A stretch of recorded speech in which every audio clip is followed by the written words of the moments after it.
And we're in. So here we go once again now. The restarted game 3 between Hallis and Toady of the semi-finals for the ZeroEmpires Invitational. And we are here on Step, and I'm joined by Cision, who will be casting this game along with me.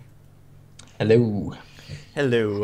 So yeah, I mean, we've seen already then that both of these guys decided to go for Slavs, or choose Slavs for each other, which is an interesting decision because, as we said previously, Slavs are a really strong late-game civilization, and they're the kind of civ that you would kind of pick if you wanted to go to the late game, which is not the kind of game you would expect from Steppe, as it is so open and really just wide open in the center, no tree cover at all, no possibility of walling in the slightest. And of course you have to go into the center as well if you want some of those deer patches and things like that.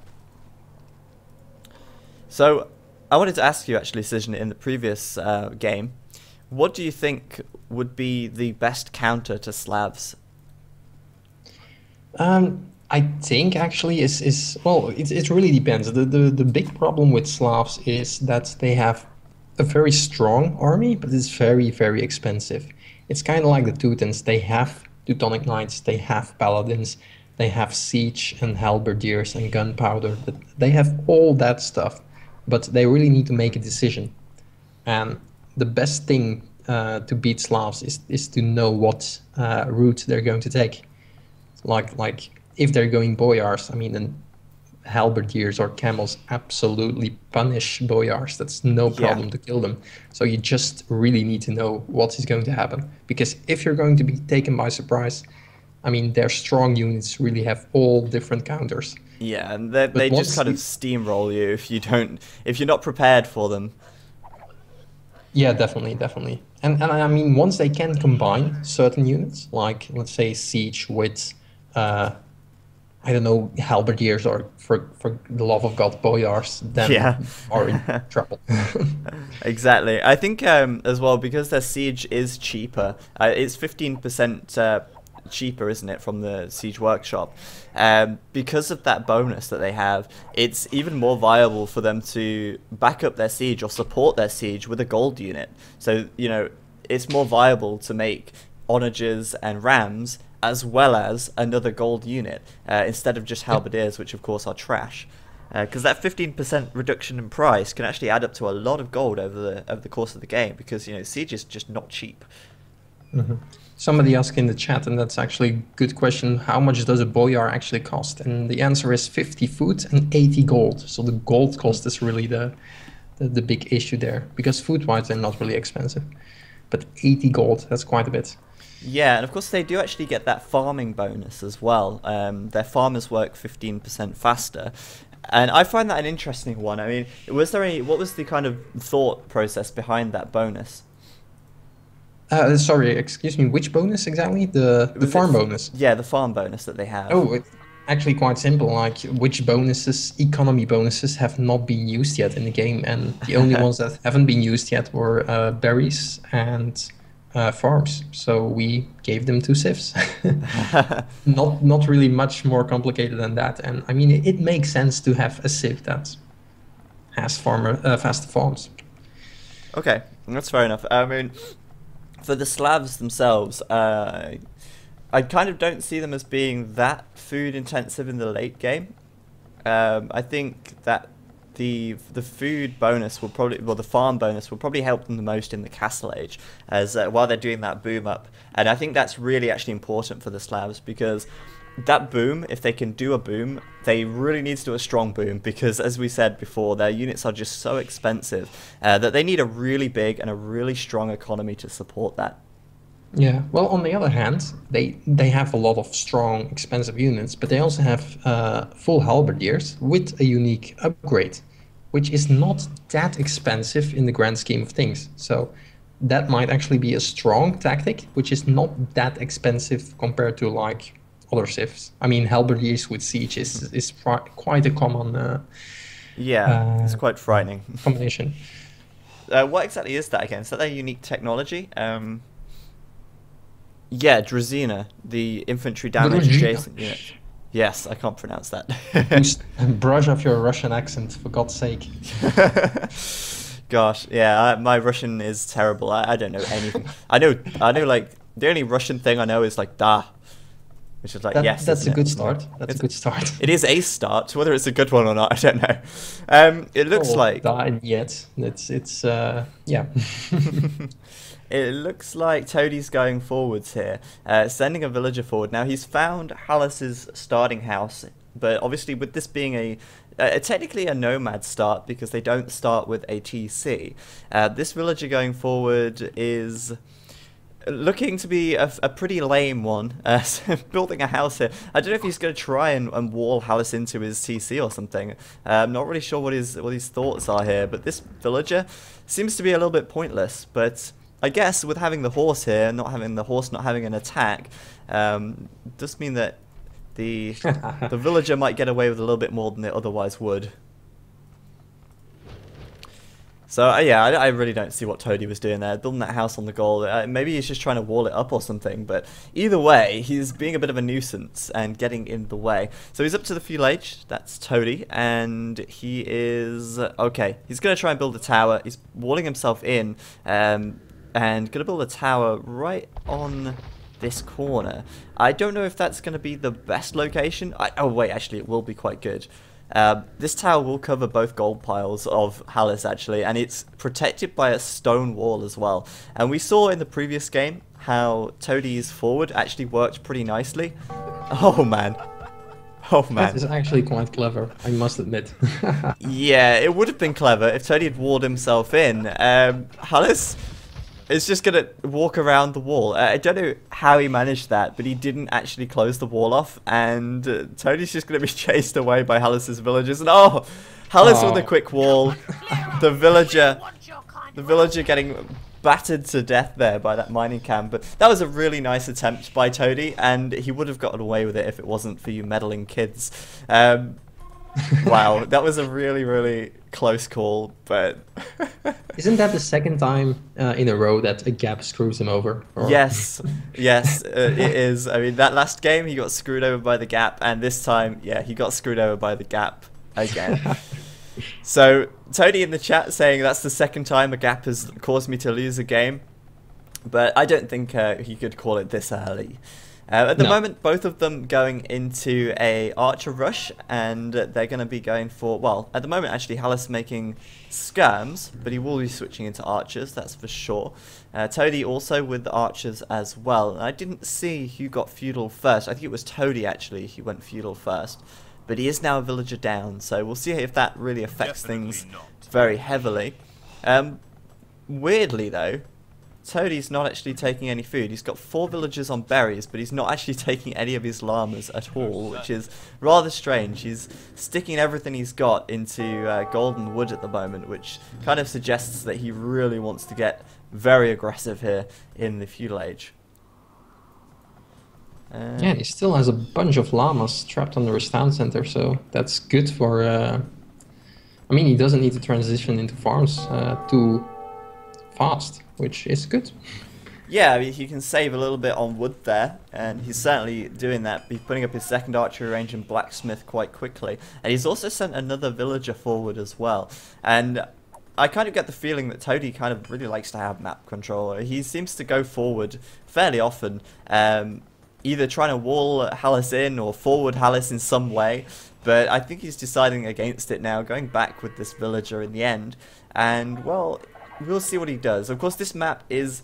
It's really crucial to have good map visibility around your border and really have good map control. I would definitely say that getting Town Watch on this map is a really must-have research to do quite early on.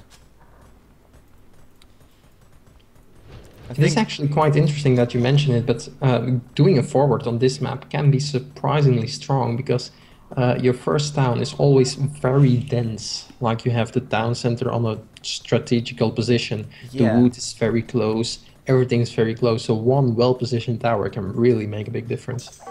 Unlike yeah, you're right. Arabia. Yeah. I mean, okay, it can make a difference on Arabia as well, but on Arabia your town is not as dense as it is on a nomad map, of course.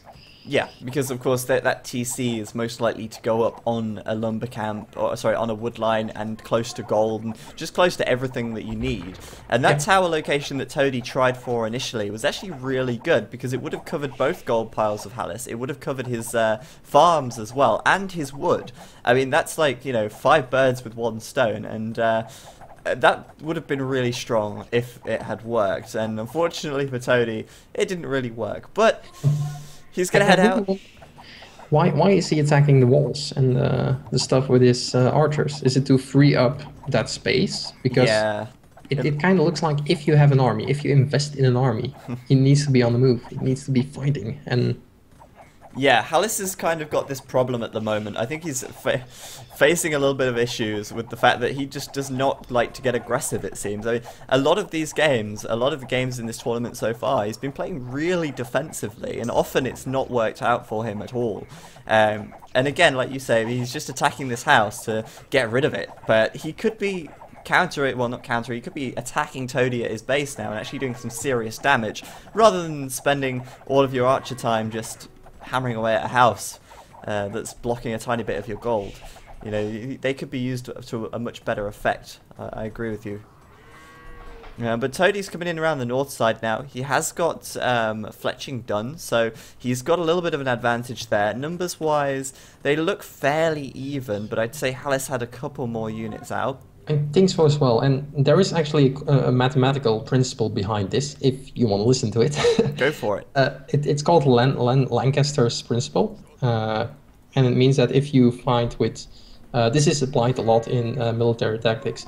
If you have like 9 units fighting 10 units, the outcome will not be that the guy with 10 has 1 left, but he will actually obliterate the other guy. Yes. Because it goes exponentially down for the other guy. So 1 unit difference makes a huge difference. Well, if you think about it, over the course of the fight, it's not just 1 unit firing once. It's because they're firing multiple times. Each time they fire a volley of arrows, they're doing an additional, 5 damage every single time. So the overall like DPS almost of the army is what you should be looking at, rather than their actual, rather than just the, I don't know, looking at the top of your head. It's kind of hard to explain.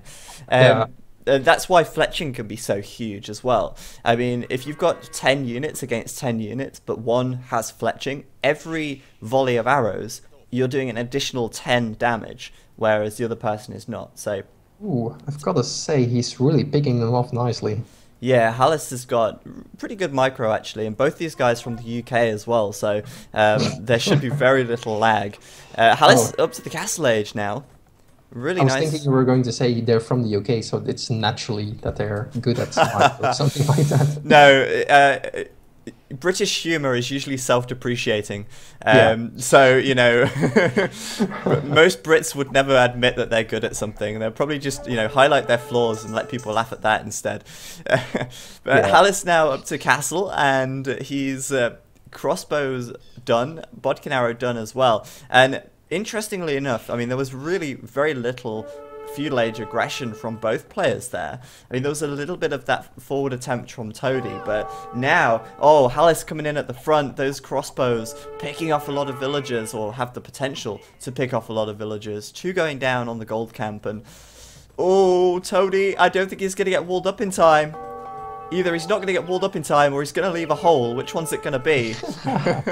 Place your bets. It looks like Hallis is going to get in, and this is really bad news for Toady, because he's only 40% up to the castle age now. Ouch. And Hallis is right into the wall. Toady's reaction, for fuck's sake. Why did this happen? Oh dear. Oh dear, oh dear. Villagers getting massacred on this stone pile, and Toady is still too far from the castle age. His army out of position right at the back of his base. He's not bringing them back to fight either. And I just don't see really now how Toady's going to bring this one back. 600 score lead for Hallis. And I think Toady's just made some real critical mistakes this game. First mistake, of course, was leaving the hole in the wall at Hallis's base. Second mistake was leaving the second hole in the wall back at his own base. And his third mistake was really not pressuring Hallis at all and letting Hallis just boom up behind his walls and do a fast castle here. On a map this open, your opponent shouldn't be allowed to fast castle, I feel. I think it's going to be fairly easy for Toady to analyze his games afterwards and just say, yeah, I had holes in my walls and that's it. Yeah, I mean, it's not just holes, let's be honest. I mean, there's more than just holes here that are the problem. But 45 population for Toady, and Hallis is on 66. Army size, well, it's not that different. I mean, Toady actually has got a decent army here. It's just not upgraded at the moment, and he's lacking the crossbow upgrade, which he's neglecting to upgrade at the moment.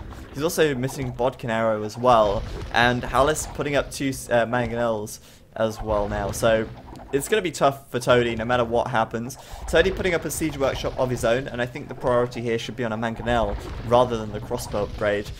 Problem is, he's got no gold income at all. And unless he gets some gold income, he's not going to be upgrading anything. No gold in the back or anywhere? He's got gold at the south, and he's building a TC on that now. Oh, okay. But it is quite out the way, and he's putting up a town centre on that. But yeah, it's going to be a while before he manages to actually get the gold to do the researches here. I think he just used his market, actually. But, you know, even then, it's going to be tough. Maybe he could take a little bit of stone and sell that at the market. That could work. Well, maybe it is kind of a bet in the long run to get the town center up. I'm not sure. I mean, knowing Hallis, he's probably making town center as well. I can't see now. Oh, yeah, he's got 1 TC up at the back of his base. Okay. I think it is a fair, well, guess to go for the town center straight away, so he's not too far behind. And kind of hope that Hallis cannot push fast enough. I think it's a fair bet. Well, it's a risk. I think Toady here, he has to kind of put up a TC on a gold pile somewhere, otherwise he won't be able to keep the gold safe. But at the same time, he's got Hallis knocking at his door with mangonels, and if Hallis was a little bit more on the ball, he could have moved these forward and he could be taking down the town centre already. But instead he's attacking the blacksmith and taking down these buildings on the front, which is not as good as going for the TC, but it's still good, because it means that he will force Toady to rebuild these buildings, and that is going to cost Toady quite a bit of wood in the long run. And he will need them, so... Oh, yeah, good micro by Toady though. 2 for 1 on the mangonels there, finally getting his own mangonel taken down by Hallis's crossbows. But yeah, I mean, you're right, he will need those archery ranges and blacksmiths, because yeah, he's going to have to upgrade to crossbow somehow, and he has to have an archery range to do that, so... Well, now that you mention it, maybe he doesn't need crossbows. I mean, you are Slavs. Crossbows are a dead end to them, so... I don't know. Maybe he can just hold out with a little bit of siege and ignore his crossbows and forget it for the rest of the game. Maybe, but I think going one-on-one against Hallis's crossbows, it's probably better to have a few crossbows of your own to deal with that, because obviously, you know, the crossbows are going to be able to outmaneuver the mangonels, so going mangonels only might end up being a little bit weaker than if you have some support for them here. But man, Hallis is in the back of Toady's base again. Toady's going to head that off with his own units now, taking down those crossbows at the back. If there was a 1-tile hole at the top of Toady's wall again, it's every single time. But you know, I think Toady, if he brings his army back here, might be able to damage. I don't know. I mean, Hallis seems to have more crossbows. It's going to be all about the mangonel shots at the end of the day. And so far, oh, Hallis gonna get caught. Not Hallis, sorry. Toady gonna get caught out. Hallis is the mangonel escaping with 3 HP, and at this stage now, Hallis has no reason not to take the game. He's got the army advantage. He's got the eco advantage. He's got more mangonels on the field, and yeah, I mean, it's gonna be tough for Toady now at this point. I don't see how he could really do this. Hallis is up to 3 TCs. Ooh, yeah, yeah, it's just waiting for the inevitable to happen. Yeah, definitely. I mean, this TC from Toady's under a little bit of pressure from these mangonels. A lot of, well, a few idle villages in there as well. And he's got no map control at all. On a map like this, map control is obviously really crucial because it's so open. You know, Yeah. on a closed map, map control is not so crucial because you can wall it up with walls, do what you need to do behind it, and then push out when you're ready. But on a map like this, having the map control is huge because you can kind of just do your own thing back at home without really having to worry.